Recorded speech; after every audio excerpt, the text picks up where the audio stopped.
आप civil services या अन्य परीक्षाओं के लिए जुटे थे तो आप अपने परिश्रम पर, अपने काम करने के तरीके पर सबसे ज्यादा विश्वास करते थे। आप जिस भी क्षेत्र में रहे हो वहां की छोटी छोटी बारीकी से परिचित होते हुए आप सोचते थे कि मैं इस दिक्कत को इस तरह दूर करूंगा। आपकी यह सोच आपकी सफलता की सीढ़ी भी बनी। आज परिस्थितियों ने आपको अपनी क्षमताओं की नई तरह से परीक्षा देने का अवसर दिया है। अपने जिले की छोटी से छोटी दिक्कत को दूर करने के लिए पूरी संवेदनशीलता के साथ लोगों की समस्याओं का समाधान करने के लिए आपकी यही भावना काम आ रही है। हां, कोरोना के इस काल ने आपके काम को पहले से कहीं अधिक चैलेंजिंग और डिमांडिंग बना दिया है।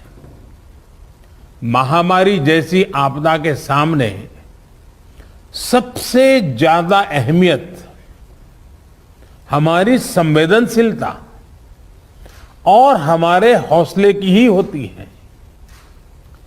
इसी भावना से आपको जन जन तक पहुंचकर जैसे काम कर रहे हैं उसको और अधिक ताकत से और अधिक बड़े पैमाने पर करते ही रहना है।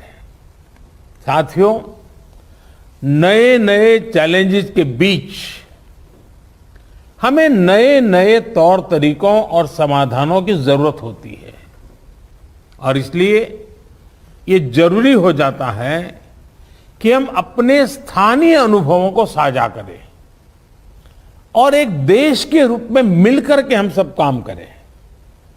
अभी 2 दिन पहले ही मेरी अन्य कुछ राज्यों के अधिकारियों से भी मुझे बात करने का मौका मिला था। उस बैठक में अनेक सुझाव, अनेक समाधान अलग अलग जिलों के साथियों की तरफ से आए हैं। आज भी यहां कुछ जिलों के अफसरों ने अपने जिलों की स्थिति और अपनी रणनीति को हम सबके बीच साझा किया है। जब फील्ड पर मौजूद लोगों से बातचीत होती है तो ऐसी अभूतपूर्व परिस्थितियों से निपटने में बहुत अधिक मदद मिलती है। बीते कुछ समय में ऐसे अनेक सुझाव मिले हैं। अनेक जिलों में परिस्थिति के अनुसार कई इनोवेटिव तरीकों की भी जानकारी आप लोगों से मिली है। गांवों में कोरोना टेस्ट की सुविधा अधिक से अधिक लोगों तक पहुंचाने के लिए मोबाइल वैन का तरीका कई लोगों ने अपनाया है। स्कूलों, पंचायत भवनों को कोविड केयर सेंटर्स में परिवर्तित करने का कुछ लोगों ने इनिशिएटिव लिया है। आप लोग खुद गांव-गांव जाते हैं, वहां की व्यवस्थाओं की निगरानी करते हैं, आप ग्रामीणों से बात करते हैं, तो इससे जो वहां का सामान्य नागरिक है या वहां के गांव के जो एक प्रकार से लीडर लोग हैं, 5 होते हैं, 10 होते हैं, 15 होते हैं, अलग अलग क्षेत्र के होते हैं, उनको जब शंकाओं का समाधान होता है और डायरेक्टली आपके साथ जुड़ते हैं तो उनका आत्मविश्वास अनेक गुना बढ़ जाता है। सारी आशंकाएं एक प्रकार से आत्मविश्वास में बदल जाती है। आपकी मौजूदगी से, आपके संवाद से गांव में ये डर निकल जाता है कि कुछ हो गया तो हम कहां जाएंगे, हमारा क्या होगा। आपको देखते ही तो सारा मन उसका बदल जाता है। इससे लोगों में साहस के साथ ही अपने गांव को बचाने की जागरूकता भी बढ़ती है। और मेरा आग्रह है, हमें गांव-गांव यही संदेश पक्का करना है कि हमें अपने गांव को कोरोना से मुक्त रखना है और लंबे अरसे तक जागरूकता से प्रयास करना है। साथियों, बीते कुछ समय में ये बात सही है कि देश में एक्टिव केस कम होने शुरू हुए हैं। आप भी अपने जिले में अनुभव करते होंगे कि 20 दिन पहले जो एकदम से आपके ऊपर प्रेशर आया था, अब आपको भी काफी महसूस होता होगा बदलाव। लेकिन आपने इन 1.5 सालों में ये अनुभव किया हुआ है कि जब तक ये संक्रमण माइनर स्केल पर भी मौजूद है, तब तक चुनौती बनी रहती है। कई बार जब केस कम होने लगते हैं तो लोगों को भी लगता है कि अब चिंता की बात नहीं, वो तो चला गया। लेकिन अनुभव दूसरा है। टेस्टिंग और डिस्टेंसिंग जैसे मेजर्स को लेकर लोगों में गंभीरता कम न हो, इसके लिए सरकारी तंत्र, सामाजिक संगठन, जनप्रतिनिधि, इन सबके बीच में एक सामूहिक जिम्मेवारी का भाव हमें पक्का करना होगा। और प्रशासन की जिम्मेवारी और बढ़ जाती है। कोविड एप्रोप्रिएट बिहेवियर जैसे मास्क पहनना, हाथ धुलना, जब इनमें कोई कमी नहीं आती, आपके जिलों में, आपके जिलों के बाजारों में, गांवों में कम से कम होने के बाद भी लोग सभी दिशा निर्देशों का पालन करते हैं, तो ये कोरोना से लड़ाई में बहुत मदद करता है। स्थितियों पर लगातार नजर रखने से जिले के सारे प्रमुख विभागों, जैसे पुलिस का विभाग हो, साफ सफाई की बात हो, इन सारी व्यवस्थाओं का, इनके बीच में बेहतर तालमेल और प्रभावी परिणाम स्वाभाविक रूप से निकलने लगते हैं। मुझे आपके कई जिलों से इस रणनीति पर काम करने के रिजल्ट्स की जानकारी मिलती रही है। इन जगहों पर आपने वाकई बड़ी संख्या में लोगों का जीवन बचाया है।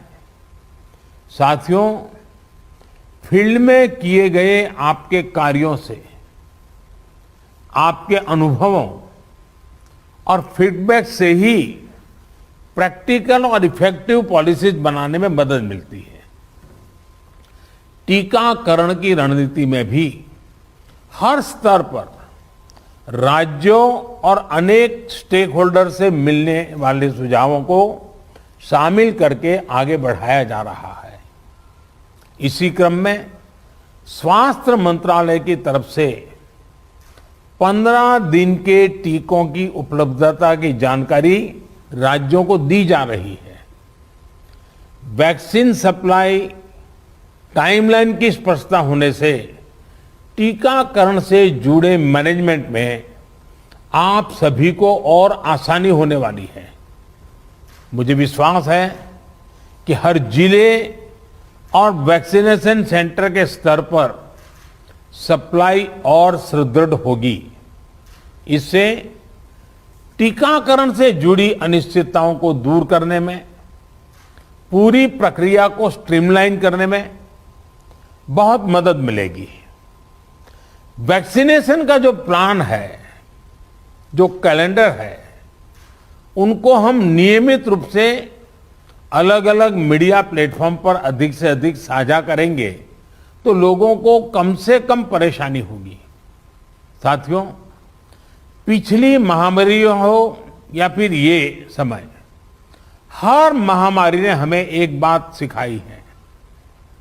महामारी से डील करने के हमारे तौर तरीकों में निरंतर बदलाव, निरंतर इनोवेशन, निरंतर अपग्रेडेशन बहुत जरूरी है। ये वायरस म्यूटेशन में स्वरूप बदलने में माहिर है, एक प्रकार से बहुरूपिया भी है और ये वायरस धूर्त भी है। तो हमारे तरीके और स्ट्रेटेजीज भी डायनेमिक होने चाहिए। साइंटिफिक लेवल पर हमारे वैज्ञानिक वायरस के बदलते स्वरूपों से निपटने के लिए दिन रात काम कर ही रहे हैं। वैक्सीन बनाने से लेकर एसओपीज और नई ड्रग्स बनाने तक लगातार काम हो रहा है। जब हमारी एडमिनिस्ट्रेटिव अप्रोच भी इतनी ही इनोवेटिव और डायनेमिक रहती है तो हमें असाधारण परिणाम मिलते हैं। आपके जिले की चुनौतियां यूनिक होगी, इसलिए आपके समाधान भी उतने ही यूनिक होने चाहिए। एक विषय वैक्सीन वेस्टेज का भी है। एक भी वैक्सीन की वेस्टेज का मतलब है किसी एक जीवन को जरूरी सुरक्षा कवच नहीं दे पाना। इसलिए वैक्सीन वेस्टेज रोकना बहुत जरूरी है।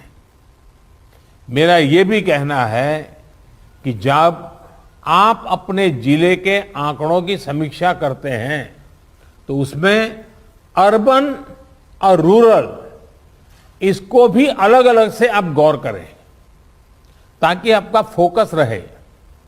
इवन टियर 2, टियर 3 सिटी को भी अलग से उसका एनालिसिस करें ताकि आप फोकस वे में अपना स्ट्रेटेजी वर्कआउट कर सकते हैं। कहां कितनी ताकत लगानी है, किस प्रकार की ताकत लगानी है, ये बड़ी आसानी से आप कर पाएंगे।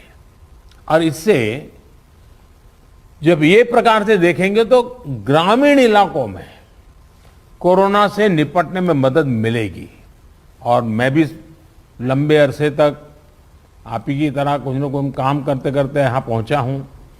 मेरा अनुभव है कि गांव के लोगों को अगर सही बात समय पर पहुंचा दी जाए तो वो बहुत रिलीजियसली उसको फॉलो करते हैं, बहुत रिलीजियसली।